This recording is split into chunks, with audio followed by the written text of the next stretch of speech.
जिंदगी वही होती है जो औरों के लिए गुजारी जाए। अपने लिए तो सारे जीते हैं, औरों के लिए जीना कमाल होता है। आपने नहीं देखा होगा कभी दरख्त ने अपना फल खुद खाया हो, दरख्त अपनी छांव में खुद बैठा हो, दूध देने वाले जानवर ने कभी अपना दूध खुद पिया हो। जो भी जीते हैं, जो भी नफा देते हैं, औरों के लिए देते हैं। तो इंसान अशरफुल मखलूकात होके जब दूसरों के लिए नाफे हो जाता है तो फिर उसका वजूद जो है वो खैर का जामन बन जाता है और वो अच्छाई का एक ऐसा उजाला बनता है कि जिसकी रोशनी से कायनात के अंधेरे मिट जाते हैं। तो फरमाया वतहमिलुल कल्ला व तक्सिबुल मादूम। और तीसरी चौथी बात इरशाद की हुजूर अलैहिस्सलाम के बारे में उम्मुल मोमिनीन ने कि वह तकरी ज़ैफ, आप मेहमान नवाजी करते हैं। मेहमान को देख करके खुश हो जाना और मेहमान नवाजी करना खुश दिली के साथ, ये अल्लाह की रिज़ा के हुसूल का जरिया भी है। और हुजूर अलैहिस्सलातु वस्सलाम के मुबारक तरीक में से ये एक नमाया वस्फ है जो उम्मुल मोमिनीन हुजूर का वस्फ बयान कर रही हैं। मेहमान अपनी किस्मत का खाना आपके दस्तरखान पे लेता है, रहमतें लेके आता है, बरकतें छोड़ के जाता है। तो जो मेहमान को खुश दिली के साथ खाना खिलाता है, और मुआशरों के अंदर अगर इसका रिवाज खुश दिली वाला पैदा हो जाए तो फिर कोई भी भूखा ना सोए। तो हुजूर अलैहिस्सलाम के नमाया औसाफ में से ये चौथा वस्फ बयान किया, व तकरी ज़ैफ। और आप जो है वो मेहमानों के साथ जो है वो रवैया इतना अच्छा रखते हैं कि उनको खिला करके खुश होते हैं। हज़रत सैयदना शेख अब्दुल कादिर अल जीलानी अलैहि रहमा व रिदवान फरमाते हैं, आधा फ़क्र बरहना बदन लोगों को लिबास देना और भूखे लोगों को खाना खिलाना है। बाकी रियाजतें, इबादतें, चिल्ले, वज़ाइफ और दीगर सारे उमूर वो आधा बनता है।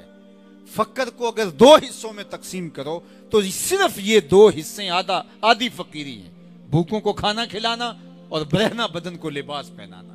तो फ़कीर लोगों का हमेशा से मिजाज रहा, इसीलिए अल्लाह वालों के डेरे चलते हैं और उसका फैज़ उनके मरने के बाद भी जारी रहता है कि उनके मरने के बाद भी उनका लंगर ख़त्म नहीं होता, क्योंकि वो बांटने का जो उन्होंने रास्ता लोगों को दिखा दिया होता है, मरने के बाद भी उनका फैज़ यूं जारी रहता है। बुल्ले शाह अलैहि रहमा ने तो अपने लहजे में कितनी खूबसूरत बात की थी कि इट खड़के दुक्कड़ वज्जे तत्ता होवे चुल्ला, आन फ़कीर खा खा जावन राजी होवे बुल्ला।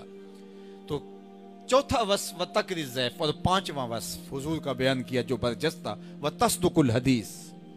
आप जिंदगी में हमेशा सच बोलते हैं, आपने कभी झूठ नहीं बोला। अल्लाह अकबर, ये हुजूर के नमाया वस्फ की कहानी है। अभी हुजूर ने ऐलान नबूवत नहीं किया, ये हुजूर के औसाफ हैं, ये हुजूर का किरदार है। हुजूर का 40 साला किरदार के हुजूर को वो सादिक और अमीन कहते थे जो हुजूर ने ऐलान नबूवत भी नहीं किया। और ये रिश्तेदार हैं, ये बरादरी के लोग हैं, ये खानदान के लोग हैं। और उसका अमली सबूत क्या है? अपनी अमानतें हुजूर के घर में रखी हुई है।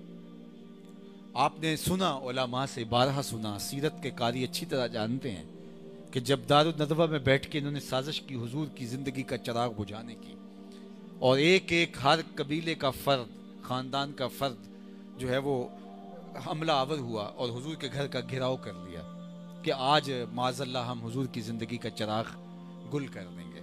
लेकिन फानूस बन के जिसकी हिफाजत हवा करे, वो शमा क्या बुझे जिसे रोशन खुदा करे। कैसे उनकी जिंदगी का चिराग बुझाया जा सकता है? उनका तो काम इत्माम तौहीद था और वो करके जाना था उन्होंने।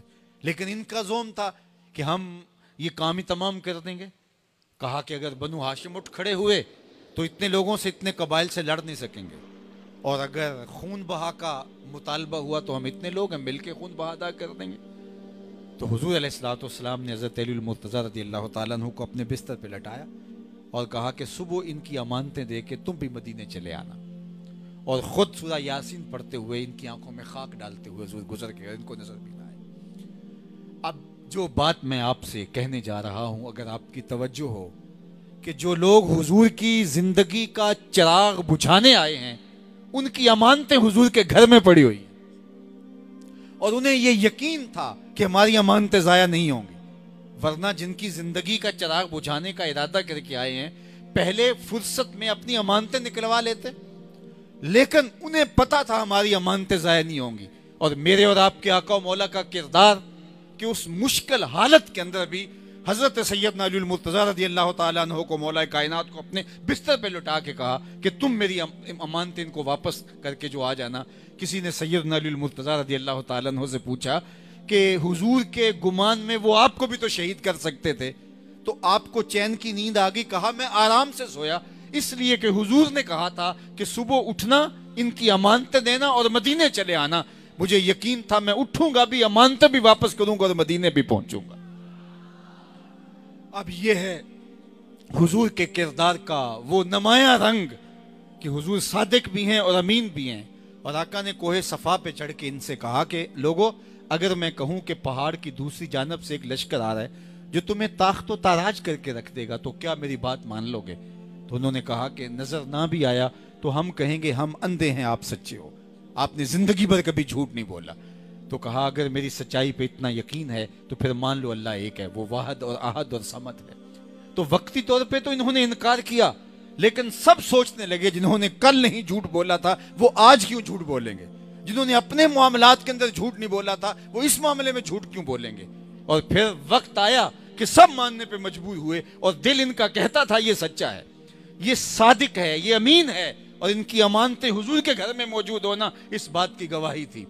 अब साहिबो, हुजूर अलैहिस्सलातु वस्सलाम की सीरत का रंग हम अपने अंदर उतारने की कोशिश करें। हम देखें कि जिस आका और मौला का हम नाम लेते हैं, जिस आका की मोहब्बत का दम भरते हैं, वो तो सच्चे थे, उनको सादिक और अमीन कहा जाता था। जब उन्होंने ऐलान नबूवत नहीं भी किया था, ये टाइटल उनके साथ मंसूब था और लोग अपने फैसले उनसे करवाते थे कि वो कभी झूठ नहीं बोल सकते, खयानत नहीं कर सकते, डंडे नहीं मार सकते। तो हम उस आका के गुलाम हैं, तो फिर हमें अपने अंदर उतर के देखना चाहिए कि हम क्या हलक से ऊपर ऊपर या जुबान से गुलाम हैं, या गुलामी हमारी रूह तक भी उतरी हुई है। हम आका करीम अलैहिस्सलाम की गुलामी का क्या हक अदा कर रहे हैं कि उनकी सीरत का अक्स हमारे ऊपर हो और हम दूर से दिखाई दें कि हम हुजूर के गुलाम हुआ करते हैं। मेरे उस्ताद फरमाया करते थे, ये ना हो कि लोग तुम्हें पूछें तुम कौन होते हो और तुम बताओ जनाब हम मुसलमान होते हैं, ये देखो मजहब के खाने में इस्लाम लिखा हुआ है। आप फरमाया करते थे, साहिब न किसी को पूछना पड़े, न तुम्हें बताने की नौबत आए, तुम्हारी वज़ाकता, तुम्हारा तर्ज जिंदगी, तुम्हारा अंदाज मुआशरत, तुम्हारे रवैये, तुम्हारी जिंदगी के तेवर ऐसे होने चाहिए, तुम दूर से चले आ रहे हो, लोग देख के कहें वो देखो आका का गुलाम आ रहा है। तुम्हारी जिंदगी बताए कि तुम हुजूर के, तुम्हें बताना ना पड़े, इश्तिहार ना लगाना पड़े कि मैं आशिक़ रसूल हुआ करता हूं, तुम में बहुत बड़ा अच्छा और साले और पाकीज़ा मुसलमान हो, तुम्हें अपने तकवे का ढंढोरा ना पीटना पड़े, तुम्हारे रवैये से लोग पहचाने कि ये हुजूर का गुलाम है। तुम दूर से चले आ रहे हो, लोग देख के कहें ये हुजूर का गुलाम आ रहा है। और मैं इसमें एक बात का इजाफा किया करता हूं, और वो ये कि तुम दूर से चले आ रहे हो, लोग कहें कि हुजूर अलैहिस्सलाम का गुलाम आ रहा है, और जब तुम नेड़े आओ तो फिर भी पता चले कि हुजूर का गुलाम है। कुछ लोग तो दूर से अच्छे लगते हैं, लेकिन जब करीब आए तो अच्छे नहीं लगते। रिश्तेदारी करके देख लो, कारोबार करके देख लो, इकट्ठा सफर करके देख लो, हमसायगी में घर खरीद के देख लो, फिर पता चलता है कि दूर दूर से तो भले बहुत अच्छे लग रहे थे, दाढ़ी का साइज भी पूरा था, पगड़ी भी बहुत अच्छी थी, जुब्बा भी बहुत अच्छा था, माशाल्लाह जो है वो इश्क के तेवर भी देखने वाले थे, लेकिन रिश्तेदारी करके देखा तो माजरा कुछ और निकला। हमसायगी में घर बना के देखा तो माजरा कुछ और देखा। उसके लहजे में यूं तो बर्फ थी, लेकिन जो छू के देखा तो हाथ जल गए। तो दूर दूर से आशिक़ रसूल दिखाई दिए, दूर दूर से बड़े अच्छे भले शरीफ मुत्तकी मुसलमान दिखाई दिए, लेकिन नेड़े होके देखा तो कुछ और निकले। कहा नहीं, तुम्हारा रवैया ऐसा होना चाहिए, तुम दूर से नजर आ रहे हो फिर भी पता चले हुजूर का गुलाम है, जब किसी के नेड़े लगो तो फिर भी पता चले हुजूर का गुलाम ऐसा हुआ करता है। तो हुजूर के गुलाम का ये वस्फ होना चाहिए कि उसकी जिंदगी में झूठ ना हो। आका करीम से पूछा गया, मोमिन बुज़दिल हो सकता है? फरमाया नहीं, बहादुर होता है, लेकिन हो सकता है कभी बुज़दिली भी कर जाए, आखिर बशर ही तो है। फिर पूछा गया कि मोमिन बखील हो सकता है? कहा नहीं, सखी होता है, लेकिन हो सकता है कभी बुखिल भी हो जाए। बल्कि एक रिवायत में आता है कि जो औलाद है वो मुजबिना भी है, मुबखिला भी है। औलाद थोड़ा थोड़ा बुज़दिल भी बना देती है और थोड़ा थोड़ा बखील भी बना देती है। बंदा और जब औलाद नहीं होती, कंवारा होता है, तो उस वक्त दिलेरियाँ उसकी फुर्तियाँ देखने वाली होती हैं, लेकिन फिर उसके बाद उसको सोच, हर कदम उठाने से कबल सोचना पड़ता है कि कोई इंतज़ार भी मेरा कर रहा है, कोई जो है वो मेरी, जिसकी ज़िंदगी मेरे साथ जुड़ी हुई है। इस तरह थोड़ा बखील भी हो जाता है, लेकिन हुजूर से पूछा गया मोमिन बुज़दिल हो सकता है? कहा नहीं, बहादुर होता है, लेकिन हो सकता है कभी उससे बुज़दिली भी हो जाए। मोमिन कंजूस हो सकता है? कहा नहीं, सखी होता है, लेकिन हो सकता है कभी उससे बुखल भी हो जाए। तीसरा सवाल किया गया, मोमिन झूठा हो सकता है? फरमाया झूठा नहीं हो सकता। ये अमरे वाक़िया है, ये तयशुदा हकीकत है कि मोमिन हो और झूठा हो ये नहीं हो सकता। हम सच्चे नबी के सादिक और अमीन नबी के गुलाम हैं। हम कहते हैं जी अगर झूठ ना बोले तो सौदा ही नहीं बिकता। जापान वाले कैसे बेच लेते हैं, तुम्हारा ही नहीं बिकता। अंदर अंदर से अगर बदले ना तो फिर कुछ नहीं होता, इंसान जो मर्जी करता फिरे। मैं समझता हूं कि ये शहर नारोवाल के इतने लोग आज इस ग्राउंड में मौजूद हैं, सिर्फ इतने लोग मेरे सामने मौजूद हैं, जबकि ये लाखों का शहर है। अगर इतने लोग यहां से अज़म करके उठ जाएं कि आज के बाद झूठ नहीं होगा, आपका बाजार अगले दिन बदला हुआ होगा। लेकिन हम बदलना नहीं चाहते। दिल मुसलमान है मेरा ना तेरा, तू भी नमाजी मैं भी नमाजी। इकबाल ने कहा था हम अंदर से बदल नहीं चाहते, हम ऊपर ऊपर से बड़े अच्छे रहना चाहते हैं, लेकिन हमारे अंदर तब्दीली नहीं आना चाहती। तब्दीली अंदर का नाम है, जुबान का नाम नहीं है। शेख शिबली बहुत बड़े बुजुर्ग हुए, तो उनके पास अबू अली सैना आया।